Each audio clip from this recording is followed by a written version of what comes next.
Junior runs an elite real estate team. Last year, they sold 290 units in a very, very challenging marketplace. And this year, they're on pace to grow, which is not a lot of teams. I mean, they're on pace for 350 units or so this year.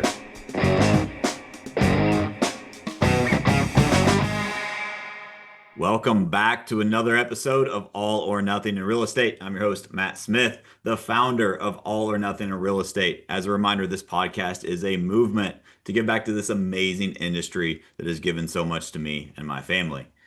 Guys, I've been promising week after week after week, we've got some very special guests coming.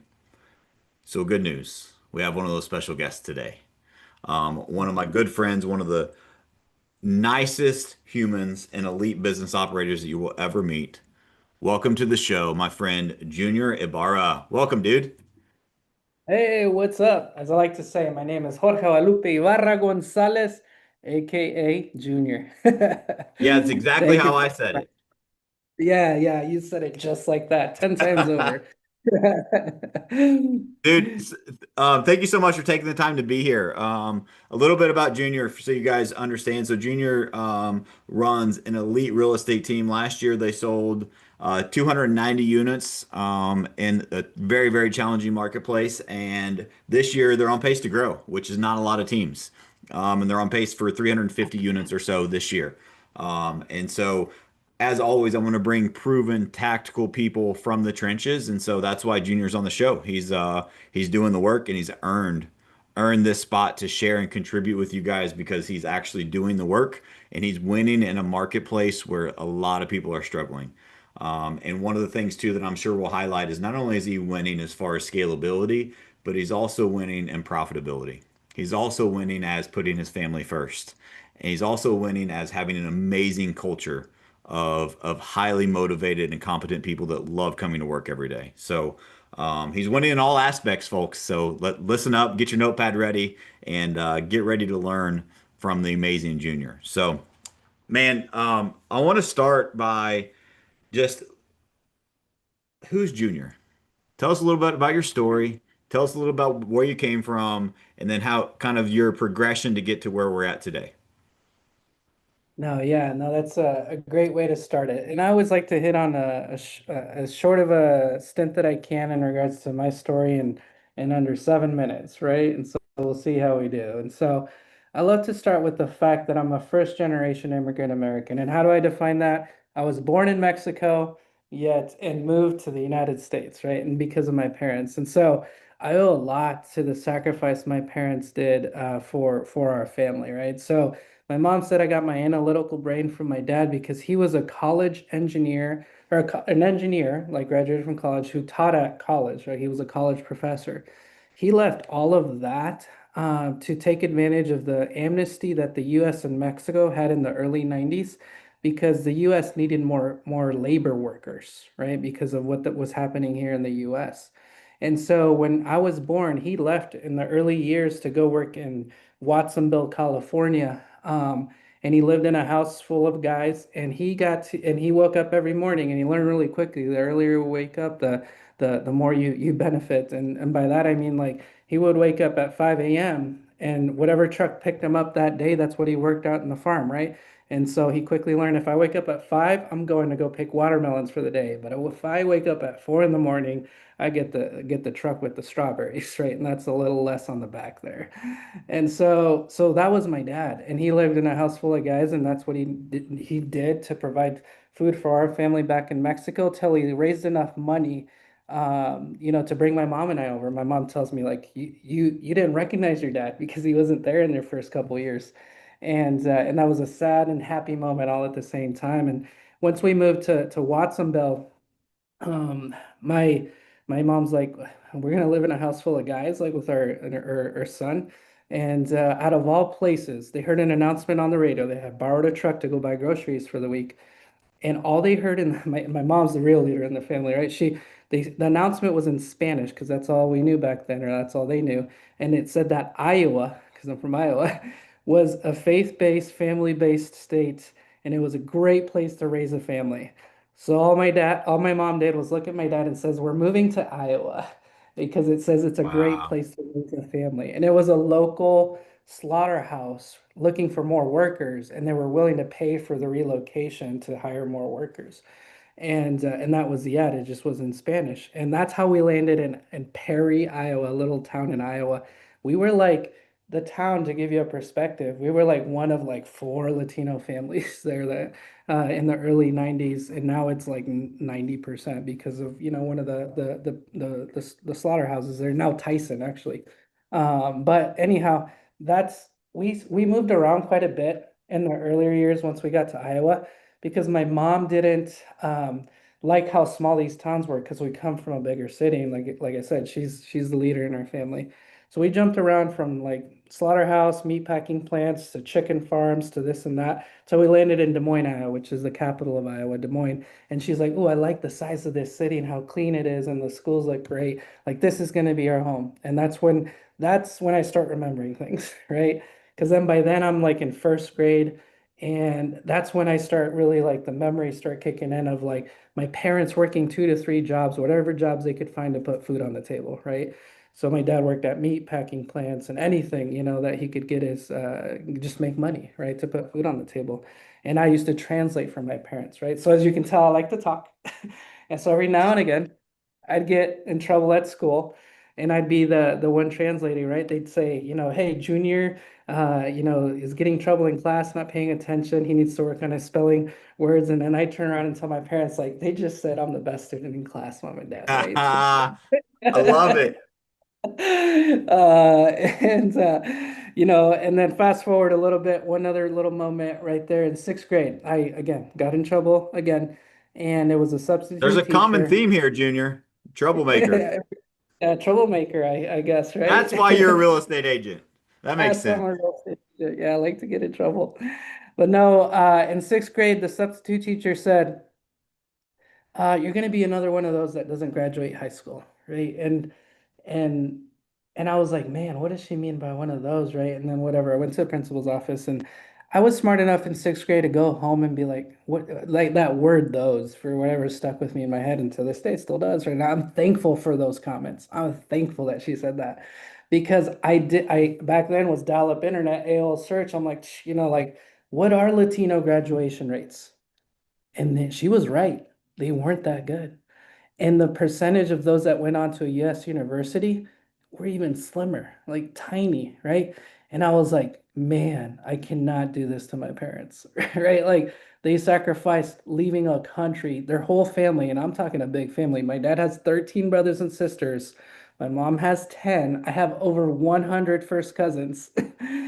And they left all of that, and we were the first family to be in Iowa, right? Did you say And 100 first cousins?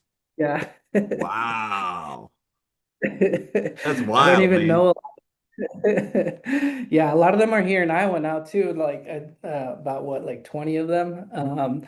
But yeah, I don't know a lot of them either. We have that big of a family, and it's amazing. But yeah, so AOL search, and there was right, and I was like, I can't do this to my parents. So I took the energy that I was kind of like, like spending, maybe trying to be funny to make friends, and just like, I need to focus. I can do that, and I can focus on school. And so I reverted my energy to focus on school. Come to find out, I excelled at math and science once I really started like paying attention.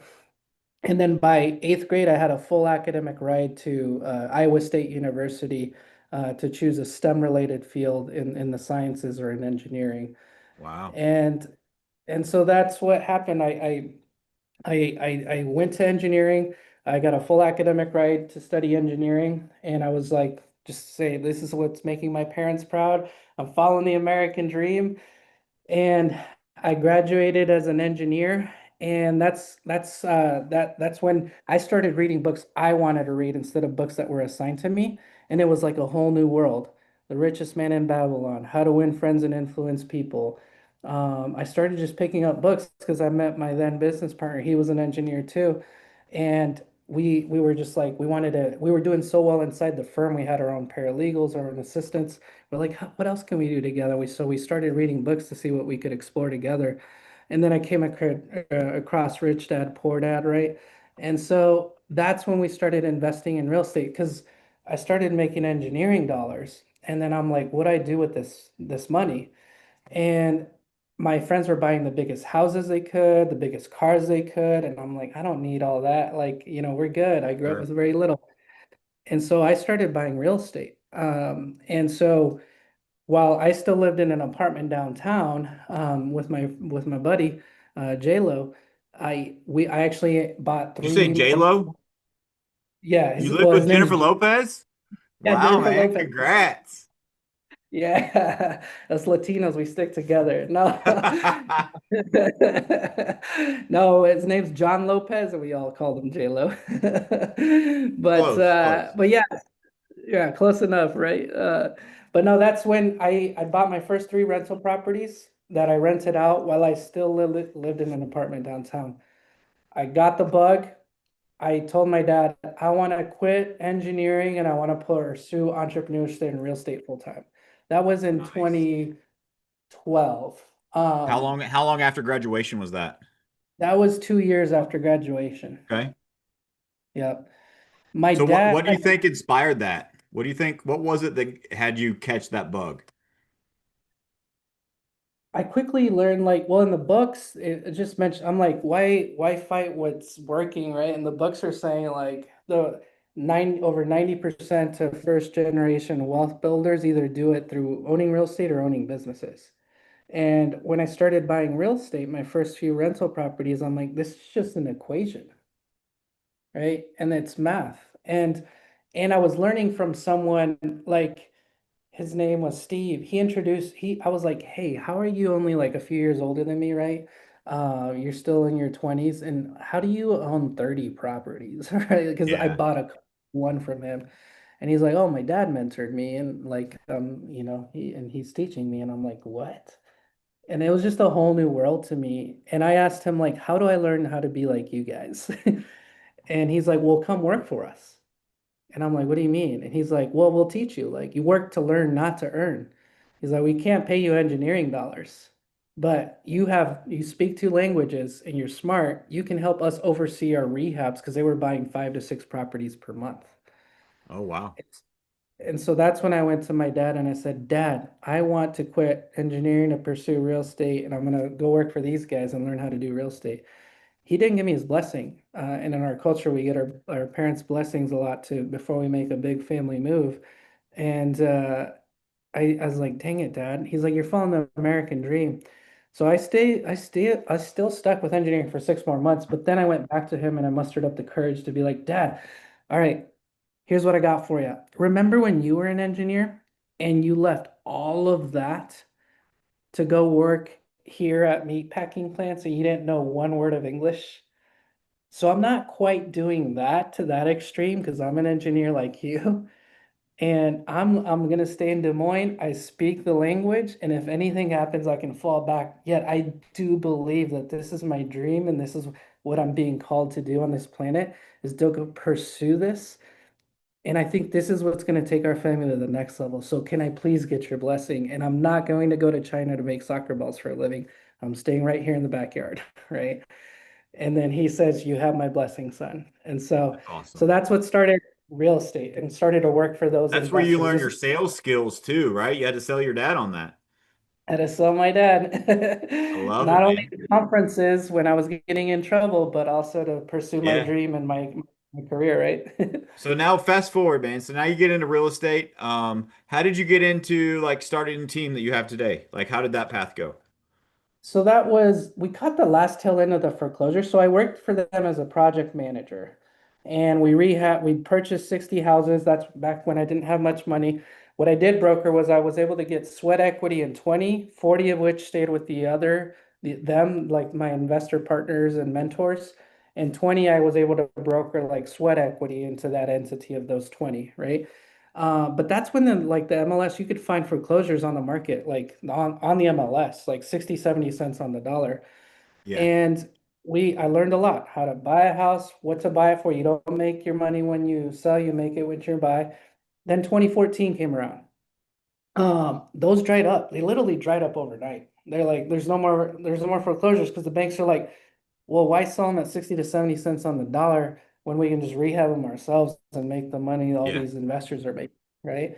So what my dad told me would happen happened. Like, so we didn't have any more projects, so I didn't have a job anymore as a I was a project manager. And so then my fiance, then, now wife, I told her, like, as all this was happening, was like, hey babe, I know I made the least amount of money I've ever made, I've worked the most amount of hours I've ever worked, yet I had the most fun. Mm, And then she's like, go find something else. Like, go, like, I just graduated from beauty school. I know I'm not making very much money, and yet we can live off of the my income as you go pursue, what the next phase of our lives are going to be. And I was like, man, this is why I married this woman, right? Like, it's not there. I've heard a statement from another mentor of mine that says, the amount of money you make has no correlation to the amount of wealth you'll build, but the person you do marry and the way you support each other will, right? And so I owe a really lot good. to my, so so then that's when I started reading books again, and I came across a book called The Millionaire Real Estate Agent, written by Gary Keller. And when I read that, I devoured that book and I told my wife, this is how to build a business in a book. It's how to build $100 million team. And it says it takes 23 years to do it. Right. And so I'm just going to do this. I'm going to get my real estate license and I'm going to build this business because I know a little bit about real estate and it can't be that much harder. Right. And that's when I got my license, May of 2014. I got my license. I did end up joining, the local brokerage here, and I just started putting my head down and getting to work. So the one thing the book said was every single day you have to have 20 connections and at minimum, 3 appointments a week to shake hands with someone that needs help with real estate. So I had this little white board where I had three little magnetic markers. And as I set an appointment, I would move it over to the right column, like appointment set, right? Yeah. And I thought everybody did that. So when I got keys to the brokerage, to the office, I thought like I needed to outwork them and I needed to follow in my dad's footsteps. He says, in this country, this is the greatest country in the world. He's like, what you put in is what you get out. Yeah. He said that, right? And he's like, that's not the case where we come from. So I said, okay, I'll just do that. Like, if I'm going to have to compete against 15 to 20 plus year agents, who are going to be putting 40 to 60-hour work weeks, I have to put in minimum 60 all the way up to 100 hours just to even be able to play level with them, right? Because I don't know anything about real estate. So I would show up at 6 a.m. and I would stay till 9, 10 p.m. at night, 7 days a week in the beginning, because I needed to get those three markers moved over, right?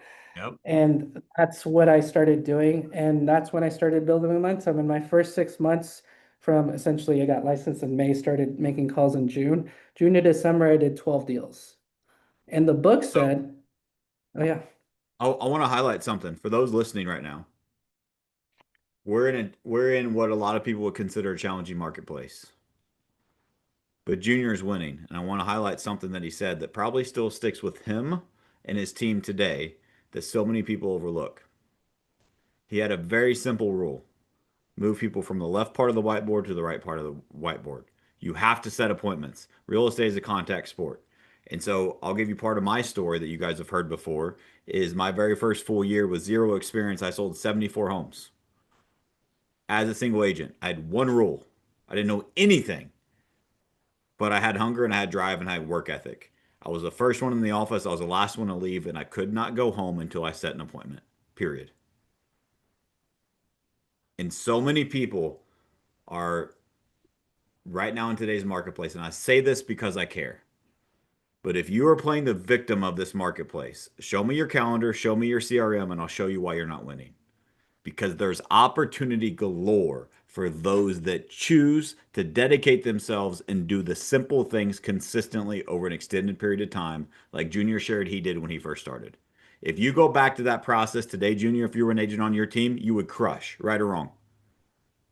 correct. Yeah, absolutely. Work works. And so, like, quit overcomplicating this, guys. For you listening, I wanted to stop here and pause there because so many people just try to overcomplicate it. And what they're really doing is avoiding the work that they know is required. You can't avoid the work. That was COVID, it's gone. But that also means it's the most opportune time in real estate you have in your lifetime because no one else wants to work. If you just adopt that mentality, willing to do what no one else is, you will live a life that no one else can live. Back Yeah. to you, Junior. Back to your story. Sorry. It's so, so true. I mean, like the common misconception out there is that you can leave your 40 to 60 hour like corporate job, and because social media or HDV or HDTV or whatever sold you a bag of goods, that you can leave working a 40, 60 hour work week and then come and work what, 5 hours a week and make the same amount of money in something you've never done in your life? Yeah. Yep. What? How does that? The math does not math, right? Yeah. And so you got to put in the work. You got to put in the hours, especially when you're competing against agents like Matt and people on Matt's team. You're gonna have to actually work 2x, 3x just to even like get a chance to get in, do the business or be in a room where are gonna expedite your learning curve 10x because you're Yep. surrounded by people that are doing it and you can learn from their failures and they're like, don't do it like that, do it like this, right? And so, yeah, like absolutely, like there. I don't know why anymore that, work used to be a badge of honor we all carry, and that kind of disappeared for a little while there. Now it's coming back. And the only ones that are going right now are the ones that are putting down their heads and getting to work in the greatest country in the world. Because what you put Let's in is what you go. get out perspective, right?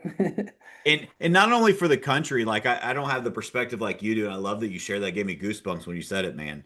But I really think in this career, I feel the same, right? Like I before this career, I didn't feel that about this country, right? Like I didn't have the perspective like you and your dad. So I'm not trying to compare, but I want to like not only in this country from your perspective, but my perspective, and I'm curious yours on this career in particular accelerates that and allows that opportunity is 10 times greater because this career doesn't have ceilings.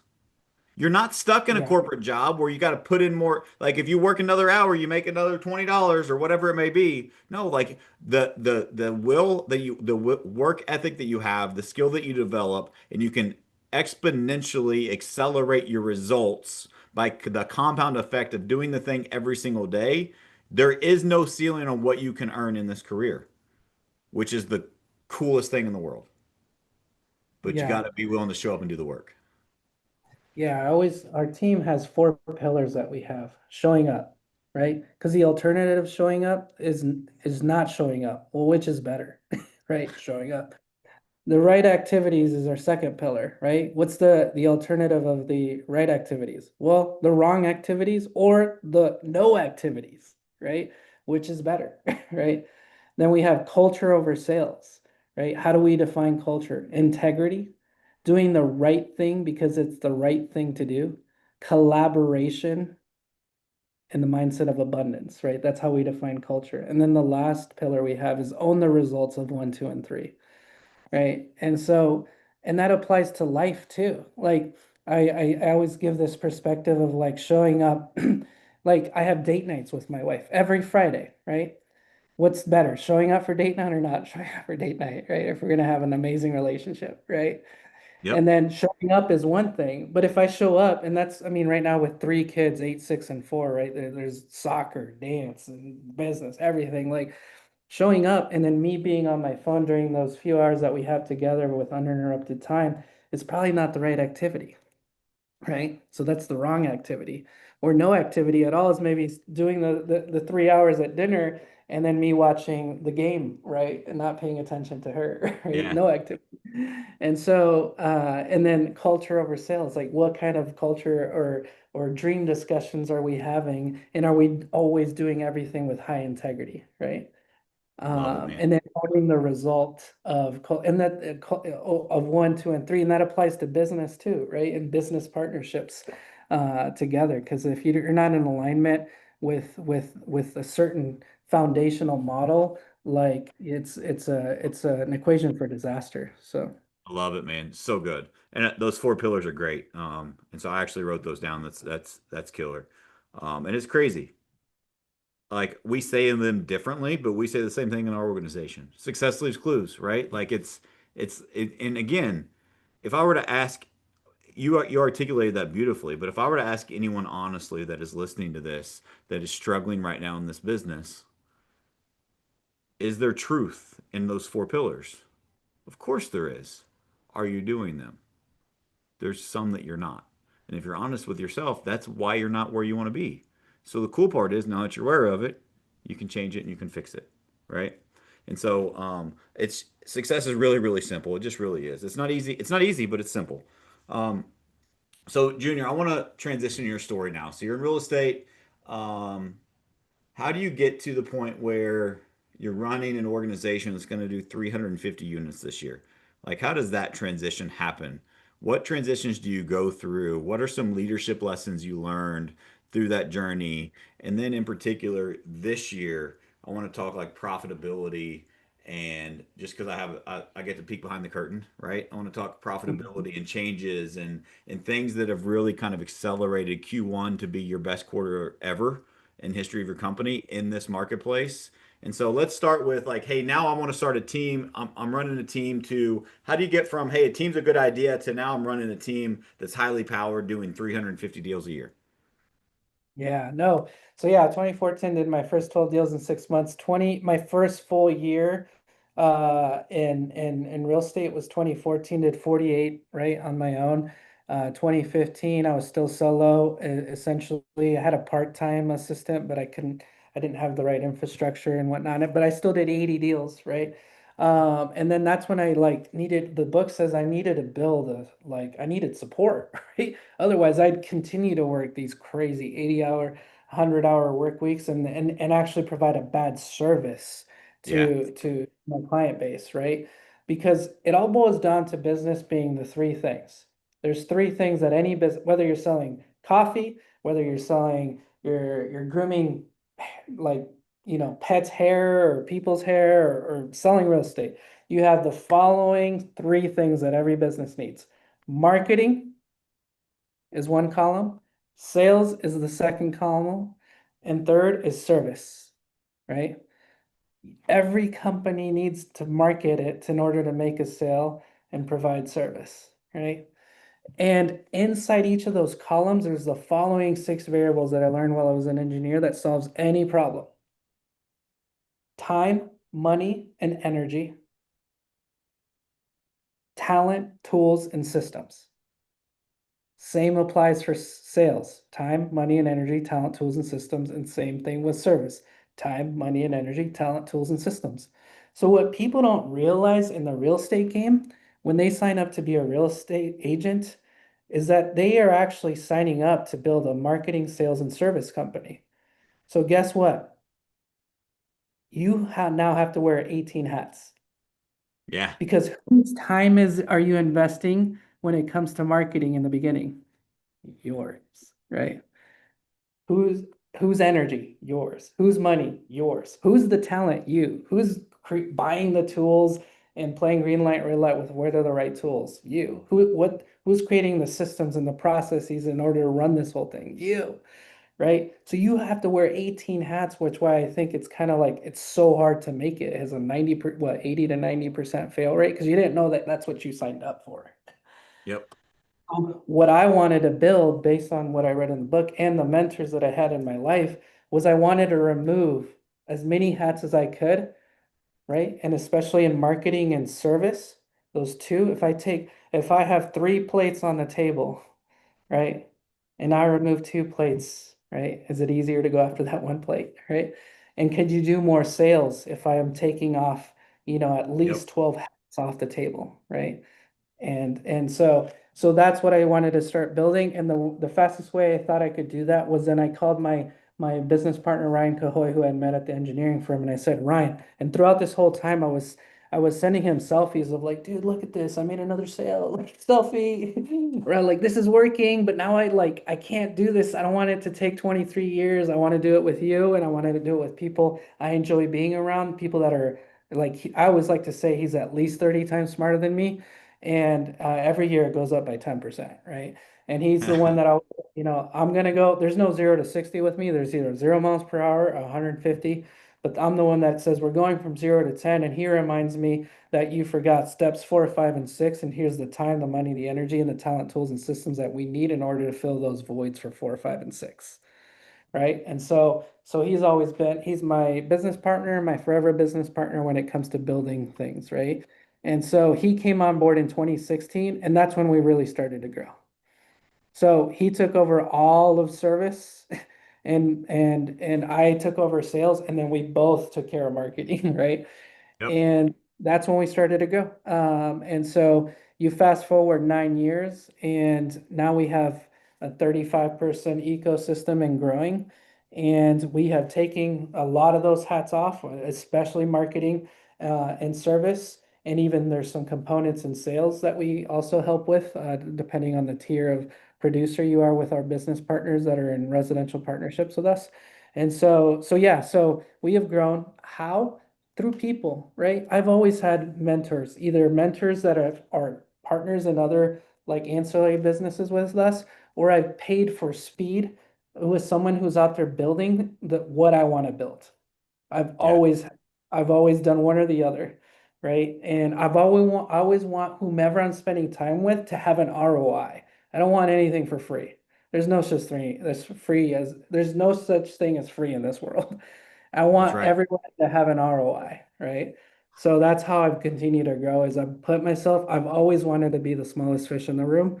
And I've always continued to, year over year, put myself in those rooms where I am the smallest fish. Because what's going to happen when you're the smallest fish surrounded by some whales, right? So good, dude. Because here's where that's why you continually grow, why others get stuck. There's a lot to it. There's a lot, but I think this is a big chunk of it. Is your ability to recognize and to strive for. I don't want to let my ego make decisions, and I don't want to be the biggest person in the room just so other people look up to me. I want to be the smallest in a big room so I can learn. So many people, when they start this progression, what they have is they lack the humility and they allow their ego to make decisions. And now, because they have had this little bit of success along the way, they allow that to get to their head and that stunts their growth because they want to peacock, is what I call it. And they want to look pretty and they want everyone to say, hey, look at me, look what I'm doing. And they forgot the steps that got them there. And they need to remain humble, in my opinion, and they need to find other ways to contribute to others. And you need to be able to knock your ego to the side and realize that there's other people doing things at a higher level that you can learn from. And dude, your ability to do that and to make that decision and get in those rooms is from an outsider looking in is why you continue to grow and evolve at the level that you do. I so agree. I was trying to bring back one of the things I sent you, right? Because now you're my coach. All right. And you're helping me grow. All right. And I want to continue like I'm the smallest fish in the room. Is that like standing in that room with you? I'm the smallest fish and all the peers that we're now like hanging out with, right? Like the Yep. Dustin Runnels of the world, the Matt Smith, the Chet Blacks. And like another mentor of mine, who's actually a client of mine too, told me that there was, as humans, like there's three things happening internally. You're dying, you're stagnant, or you're growing, right? And then he went on to say, like, you don't want to be dying because who wants that? If you're stagnant, that means that you're stale or no energy.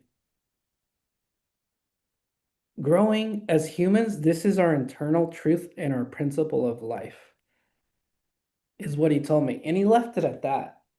And I was like, wow, you know, that's deep. And I couldn't get it out of my head. And then I put some more thoughts into it. And then like as I dove deep into each of this, I was like, well, if you're dying, you may not have uncovered your mission yet, right? That drives you and gives you purpose. My mom, growing up, she's like, like you're gonna be a pastor. You have leadership traits to be a pastor, this and that. And I was like, no, I don't see myself being a pastor. But I found who I am, and I found that my mission is to help people. Yeah, maybe not in the pastoral role, but Yep. now it's just happens to be in the vehicle called real estate, right? But there's a Sure. lot of lives that we're helping, right? In my IRG ecosystem with my team and in the community as a whole, right? the like when I thought about the being stagnant, like maybe you haven't found your people that inspire you to live life with purpose, going after something bigger than yourself. Because as humans, we want to be seen, heard. Like those are the two things we as humans want to be, right? Seen and heard and accepted by other humans, which is why gangs exist, pickleball clubs, investor clubs, leadership Yep. groups, etc. Right? So who's your crew? Who's the right one getting you closer to what you want in life, right? And right now you're helping me with that, right? And Dustin Runyon and John Cheplack and Alec Cheplack, right? So are you serving or helping other fellow humans with your superpowers? Because that's another thing I Good. always mention to the team. I'm like, you know what makes us so special? I was like, you are the only you on this world, literally. And you are the only Yep. you, and you are the only you. And each and every single one of you are the only yous on this planet. And you each So have good. unique superpowers. And I am the only me. And guess what happens when all of us put our superpowers together? We can build something way bigger than we could on our own. Yep. And that I love humans. This is why I do what I do, right? Like I love humans. I like picking something I love about a human and just I stick to that. Love it, man. I love it. Right? I want to there's two parts I want to go here. Number one, you mentioned that we're coaching together. And so I have my opinion. But since we've been coaching together, do you feel like you have experienced growth in your team, in your vision, in what's possible, and in your leadership and culture of your organization?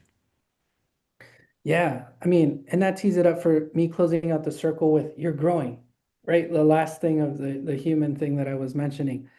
I'm in exponential growth right now. I feel like because I've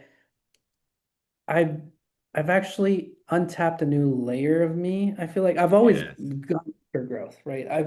I've always gone after growth, right? And like I always like I've known my superpowers is to bring people together and to go after something similar, right? Like that we're going after, a mission that we're going after. Yet now I found like my people, I've said that to you and other people inside the Chapelac world in regards of like for a while there, I was like, man, who am I? Like, is it okay to continue to want to grow at this level? Right? Is Yes. it okay to You were continue waiting to, for permission I to continue was. to grow. Yes, sir. Yeah. And then when you because leadership is lonely, right? Like you get to a level where you're like, I mean, wait, I am the biggest fish in the room, right? And you're like, well, what's next? Like, is this what it's supposed to be? But then you go back to that cycle. Are you dying, stagnant, or growing?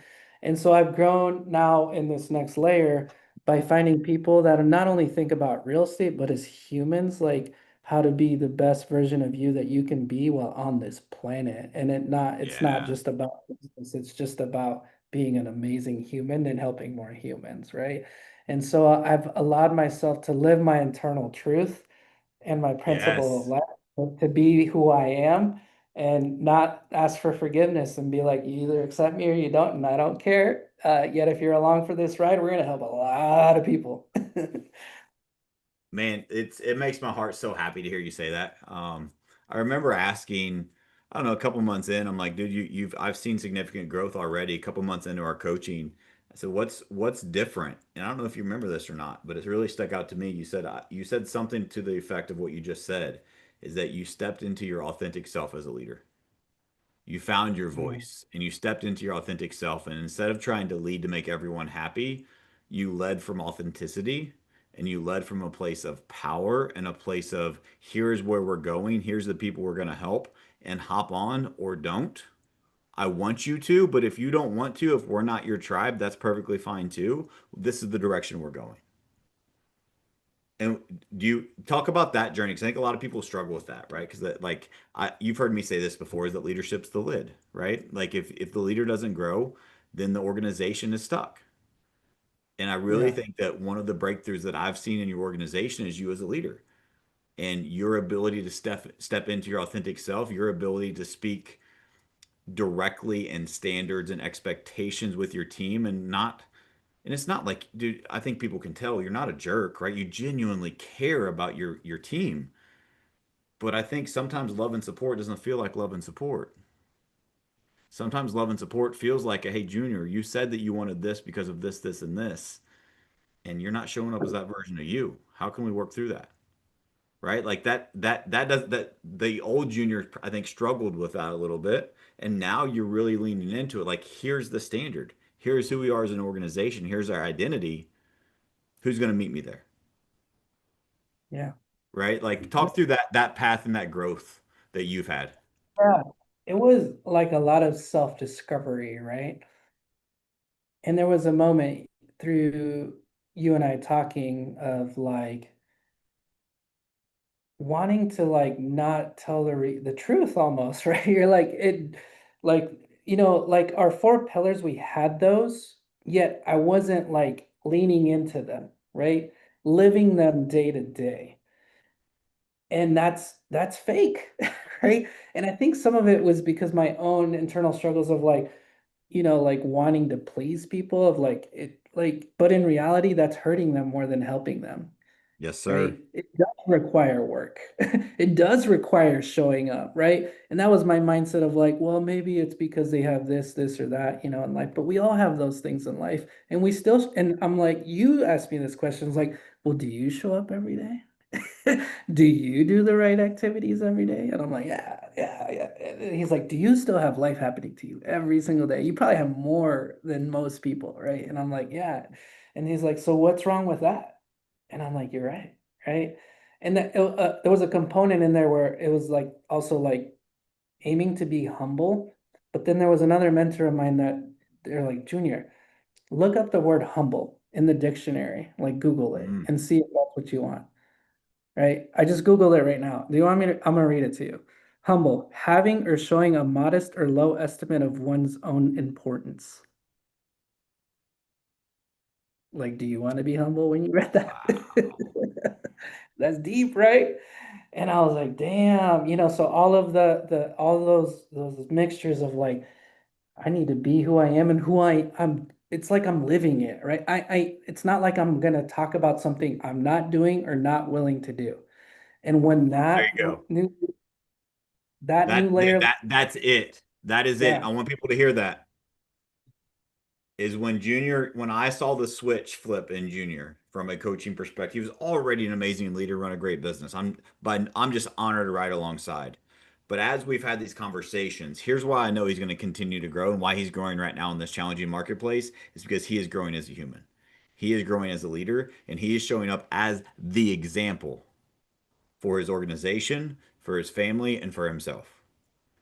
And here's what I mean by that. You're either one of two things. So I disagree a little bit with you on something, Junior. You're yeah, growing, you're stagnant, or you're dying. I think you're growing or dying. Because I think if you're stagnant, you're dying. Because guess what happens? You cannot pause the world. The same yeah, man never stepped in the same river twice. Because you're never the same person and the river's always flowing. That's like life. If you stay the same a year from today, you have declined. You have not stayed stagnant. It's impossible to stay stagnant as the world still turns, right? And so I just think it's impossible. And I think that if you're forced with the decision of I'm growing or I'm dying, I'm getting better or I'm falling behind, what are you doing today? Right? And here's what I have realized that Junior has went through is that he's first accepted responsibility himself. And I think sometimes if we struggle to hold other people accountable or call people up as a leader to standards, which you mentioned with the four pillars, it's because one of those four pillars or multiple of those four pillars we're not living ourselves. And mhm, so that it's we feel inauthentic and we feel like we are being a hypocrite. And so that's because you're good human. If you fall into that trap, that's because you care and because you're like, that doesn't feel right. Well, you got to look in the mirror, right? And are you showing up as that version of you? And so I think that's first because you're just as you're growing or you're dying, I think as a leader, you are being the example or you're the warning label. Like those may be extreme, but I think they're true.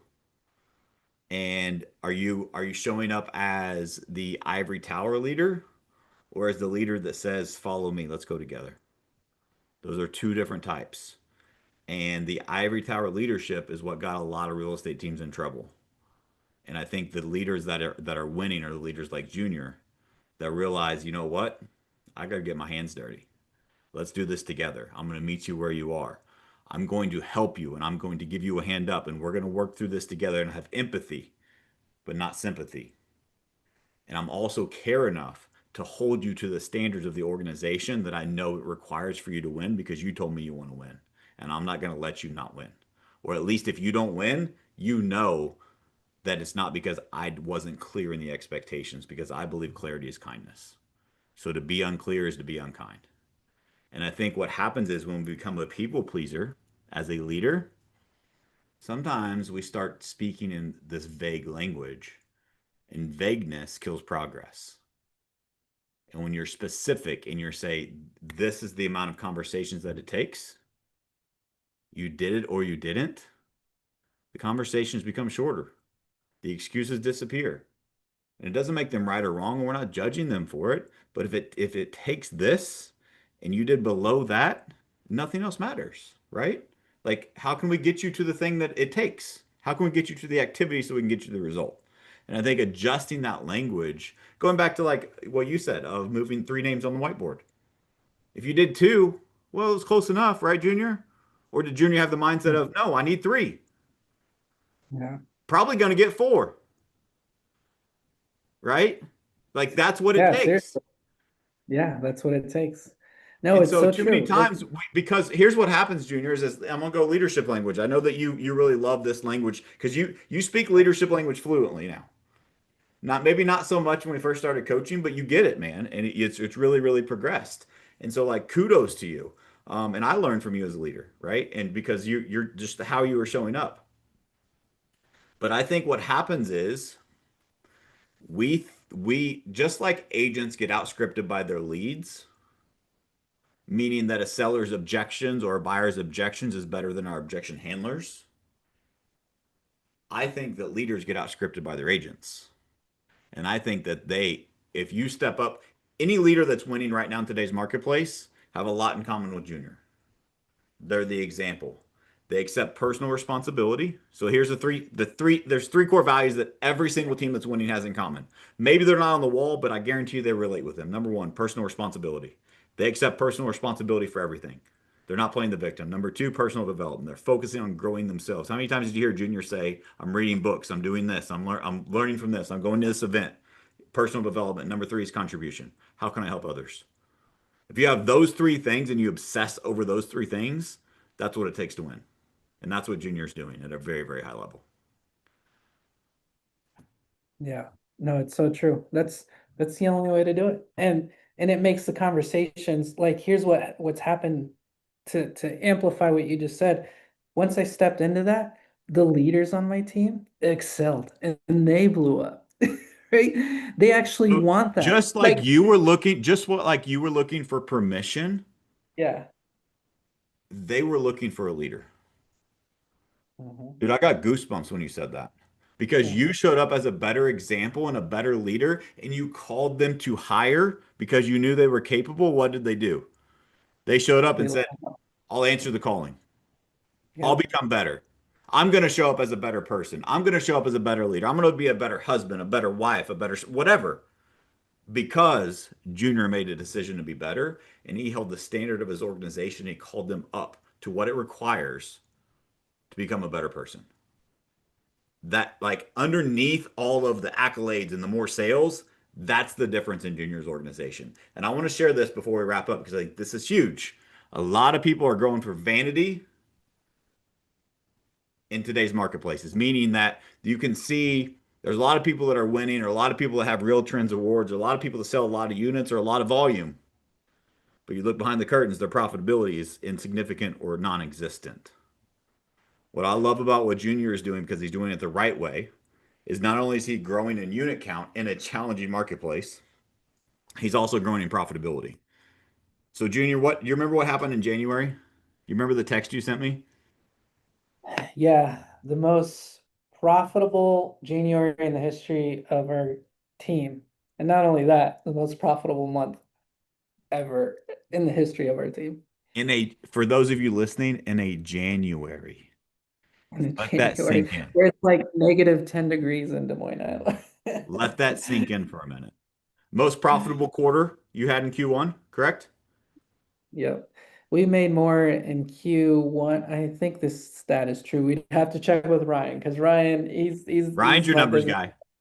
the numbers, and none of this world is possible without Ryan, right? And all my leaders on the team and all the humans that support.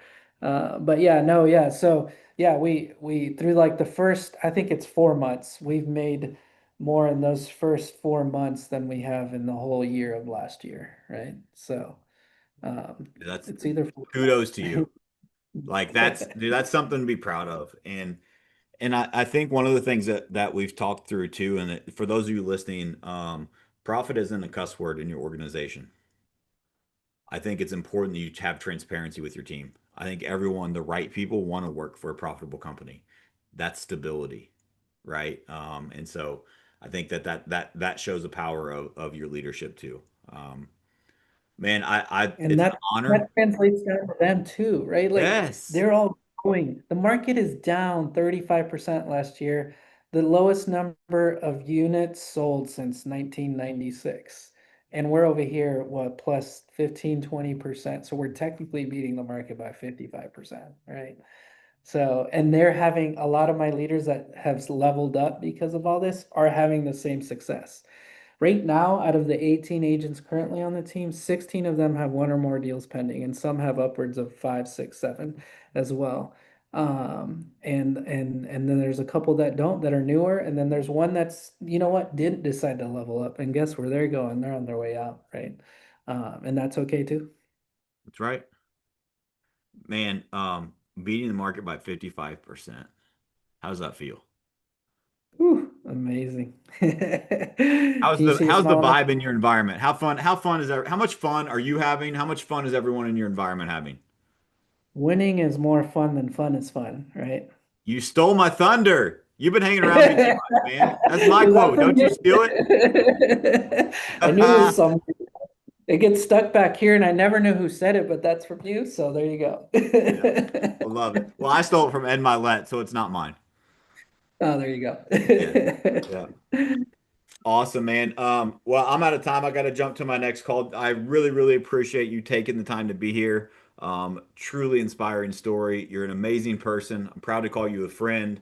Honored to ride alongside you in this coaching environment.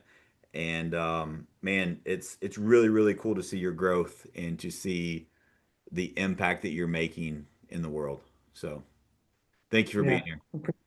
Yeah, thank you. And if anyone out there is listening and wants, if I can be of assistance or add value in any way, you can find me on any social media platform. It's Jorge, so Jorge underscore junior spelled out, and then underscore Ibarra, which I'm sure Matt will post there. So if I can Yep. be of assistance, we're here to help more people. Everything is out there for anyone. So thank you, Matt, for having me. This was fun. Awesome, man. Thank you so much. And guys, thank you so much for listening. As always, we do this to give back. So I know you find episode from this. I know you can relate to the amazing human that Junior is. And so all that I ask is share this with a friend. Share this with someone that you know needs to hear this message right now. Someone that can relate, someone that this will help and help us give back to our mission of continuing changing lives through this platform. And we'll see you guys next week. Junior, thanks again. Vámonos, let's go.